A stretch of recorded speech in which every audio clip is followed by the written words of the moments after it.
What's going on, everybody? It's Ricky with Videohomicide. Welcome to day 2 of the 31 Days of Horror 2022 edition. We're going to keep it going with something that I love. This is a movie that I've held near and dear my whole life, and that is George Romero's 1978 classic, Dawn of the Dead. This right here is not the edition that I go to when I go to watch this film. I go for the 2-tape Anchor Bay release. That is the version that I grew up on. I do have a DVD-R, like a bootleg in here that has a version of the film, like that's the original, and I got a version that I ripped off YouTube that was like, I think they called it like the closing hours or closing time mall edition. It's pushing 3 hours long, but Dawn of the Dead, man, this is a movie that I've watched a million times. It's one of my favorites of all time, and it's so good because it doesn't really give you any downtime. The downtime does come in the form of, later on in the film once, spoiler alert, Roger's killed and you got Peter playing tennis up on the roof, and you got, Fran and Flyboy like having their dinner and having their haircuts and all that kind of stuff. That is what I consider the downtime in the film. The rest of it is high, like kick-assery, I was going to say high octane, but I wouldn't go so far as to say high octane. I would reserve that term for movies like Crash and shit like that, you know what I mean? Or not Crash, sorry, Crank.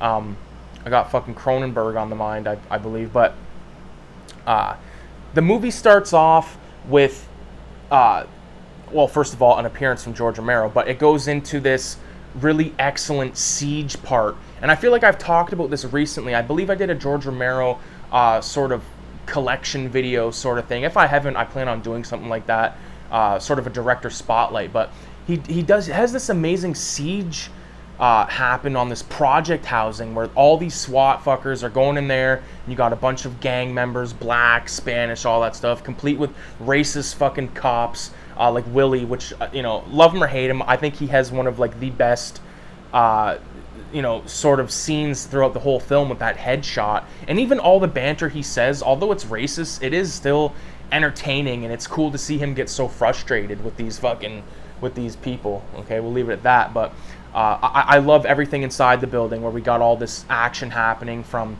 a woman seeing her husband and just getting like her neck bit to shit, her arm bit to shit. That is the stuff, when I was a kid, I was convinced that was real. Like, because it looked so fucking good. And even the headshot, like, looked so good. And I even heard that the exploding head you see there is actually a casting of Fran that they did. That, Fran was supposed to have a scene where she gets killed or whatever, but didn't end up happening.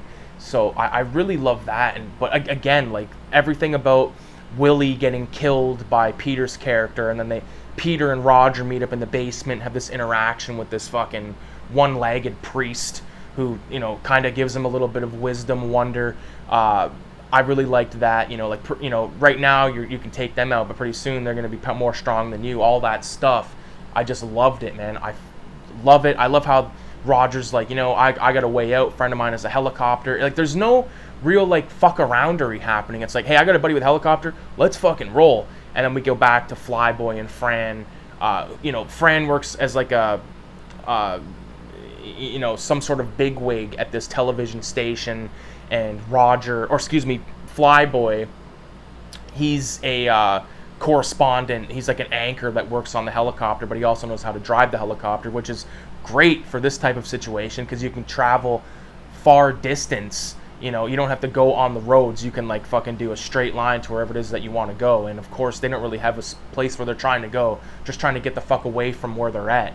And they end up stopping where there's a little bit of a gas station, and that's where you get a scene that's graphic, but doesn't, like, it's, to me, it's impactful, but it just never was as intense as later parts of the film where these two little kids get killed by Peter. He shoots the shit out of them on the couch, but the way, like, it's not really bloody or anything like that, like, or overly bloody. It's just sort of a group of creatively edited shots put together, which is fine. But that scene, that's probably the only scene I could have used a little more gore. I know it's fucking sadistic to be like, I want to see kids get killed in a graphic way, but again, like, we're living in the age where there's movies like It, where, you know, little kids are getting fucking gnarled on and shit like that. It's not like the old days, like, you know, movies like Assault on Precinct 13 where that little girl gets shot, like that's nothing compared to what happens in films nowadays. Like, kids are just getting fucking their assholes torn out and sewn back on. So now we got our crew. We got Flyboy, we got Peter, we got Roger, and we got Fran, and they come across this this shopping center. It's one of those indoor malls. Like, I love how, like, Roger's like, it's such like a new thing. It's like, oh, and like later on, oh, it must be running on nuclear power. You know what I mean? Like, all that sort of really convenient stuff, which allows them to have this, you know, ultimate playground, really.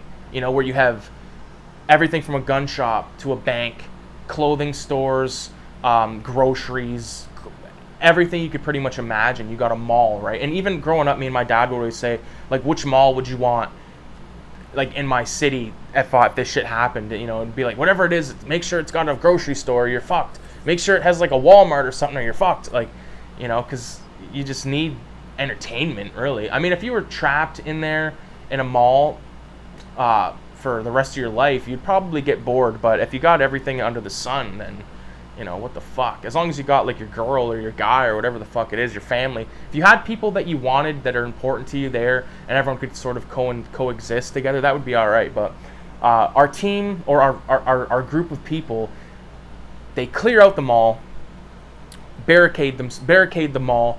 This is where we get one of the most, you know, one of the scenes that people sort of complain about.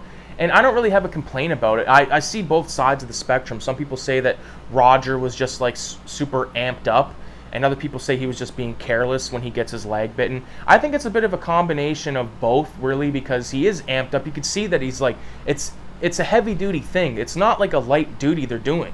You know what I mean? Like, they're barricading the mall from these undead cannibals or these walking corpses. You know, it's heavy-duty shit. So that's where Peter gets his ass bit, and then the rest of the movie sort of, I wouldn't say it's not, like, not as fun, but like, the music's gone. Do you know what I'm saying? Like, Peter was probably my favorite character growing up. Now I would say, Roger was my favorite growing up. Now I would say it's Peter, but I love how it takes this drastic turn from, like, everything's hunky-dory to, you know, now they're being scoped out by bikers, you know, and the bikers come and then just basically fuck up their plans, fuck up their day. But you know what? It was about time for them to leave anyway. You could tell they were getting bored. You know, like, they'd be eating dinner and Flyboy would go up and turn on the TV. Fran would turn it off. He'd turn it on. You know, and it's like there's nothing playing. It's this sort of Groundhog Day thing where every day is the same bullshit. And you know, obviously, I think the end of the film has definitely got a good payoff, but I think that the biker scene, along with the siege scene, is probably my favorite part of the film, or two scenes of the film, rather, or settings, really. I love when, you know, this big greasy biker guy is talking with Tom Savini, and Tom Savini has, like, one of those switchblade combs, which is fucking awesome. And he's like, yeah, they're using trucks. And the guy goes, yeah, trucks. Yeah, trucks. Like, the way he says it. It's been parodied tons of times on YouTube with the horror channels and stuff. But I love when they're like, you know, there's 3 of us, but there's clearly, like, fucking 200 of them. And they all make their way to the mall, and you get that awesome shot of all the headlights coming to the mall. And, you know, the rest is sort of history. You know, I mean, Flyboy is probably one of the most recognizable zombies, along with, for me, the zombie from, well, Day of the Dead, Bub, but you know when you have what the fuck scene was it? It was a scene before the kids get killed, the guy in, like, the plaid shirt. Like, that's one of my favorites. And the Fulci zombies, of course, like, multiple of Fulci zombies I think are some of the best in cinema's history. But yeah, this is a great film, man. If you've not watched it, definitely check it out. I mean, I'm pretty sure most people have seen it. Serious horror fans have seen it, but not only does it come with a great story, great atmosphere, and great acting, and great direction, it comes with great sound. You know, amazing sound. I forgot to mention in the Cannibal Holocaust film, Riz Ortolani does an amazing job. In this case, we got Goblin, who of course is an Italian sort of I guess like synth band where it's super heavy duty on the synthesizer,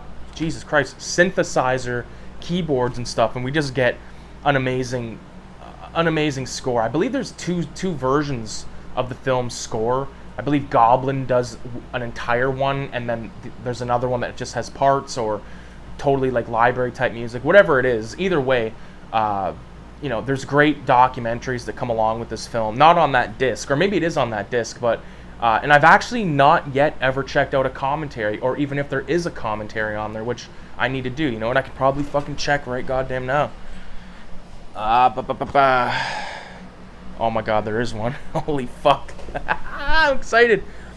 Audio commentary with writer-director George Romero, special makeup artist Tom Savini, assistant director Chris Romero, moderated by Perry Martin. That sounds excellent. It's been so long since I checked out this film on DVD. The last time I probably checked it out was when I realized it was not the full uncut version of the film that I grew up with. So I didn't really have a purpose for that. And when I got this DVD, it was way back before I was really giving a shit about commentaries. I remember the first time I put one on, I was trying to put the subtitles on a DVD, and I ended up hitting the audio, and it switched to these guys talking, and I was like, who the fuck would want to listen to these pricks talk about this film and not just watch the film? But now, it's like one of my favorite parts about collecting movies, you know, like physical fucking copies of films, physical media. Like, certain terms shouldn't piss me off as much as they do, but physical media used by like mustache spinning, like just hipster types, or like content, the word content, it just irks me. And again, with the whole fucking internet thing, Instagram turning into this TikTok shit where it's like everything's content. Everything is content. And there'll be like a video of like a guy pouring coffee, and there'll be like a voiceover saying everything is content. Everything is content. And it's like, no, I'm sorry, this is not content. This is fucking craptacular. So that little rant ends day 2 of the 31 Days of Horror here at Video Homicide. I appreciate everybody for watching. Please leave a 666 in the comments. And with that being said, adios.